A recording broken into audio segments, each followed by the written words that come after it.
Arguably, the most important part of a lesson is the introduction. This is where you can capture your students and really make them pay attention and listen. Today's video is all about looking at different ways of introducing a lesson. The actual lesson, not really important, is using the past continuous along with the past simple. The first introduction you're going to see is a very traditional introduction, presentation of grammar in a formal, standard, usual, uninspiring way. This is what happens. Today I'm going to talk about the past continuous along with the past simple.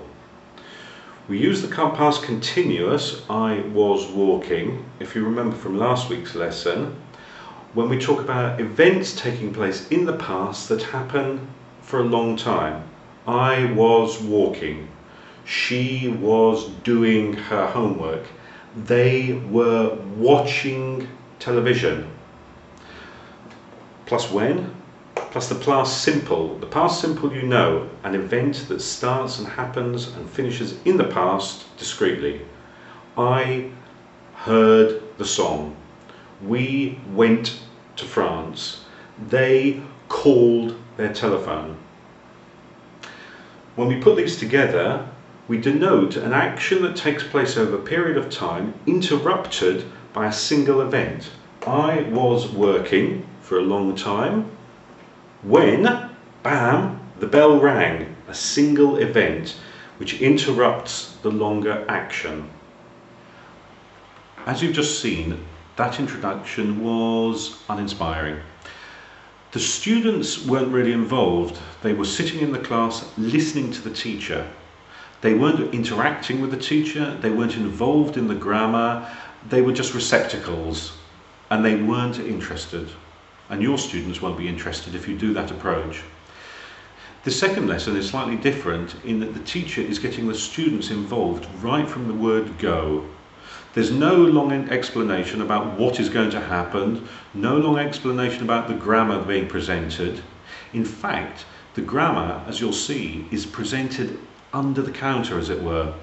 It's presented as part of how the students use the language, not just as a separate, discrete item. Take a look at this one. This is my camera, and yesterday I went around the school and I took a load of photographs. I've got the photographs here. I would like you to tell me what was happening when I took these photographs. Here's the first one.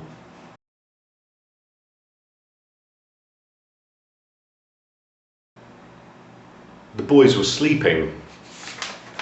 Here's the second one.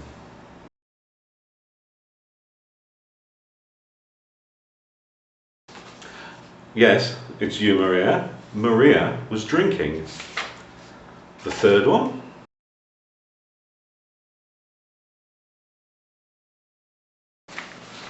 Excellent. The children were playing football. What about this?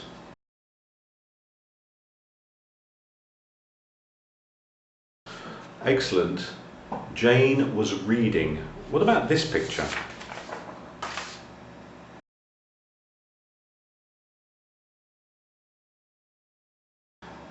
And this is you. Yes, Sue, this is you. Sue was telephoning her friend. Look at this next picture. What about this photograph? When I was taking photographs, the fire bell rang. What was going on when the fire bell rang? What were the children doing?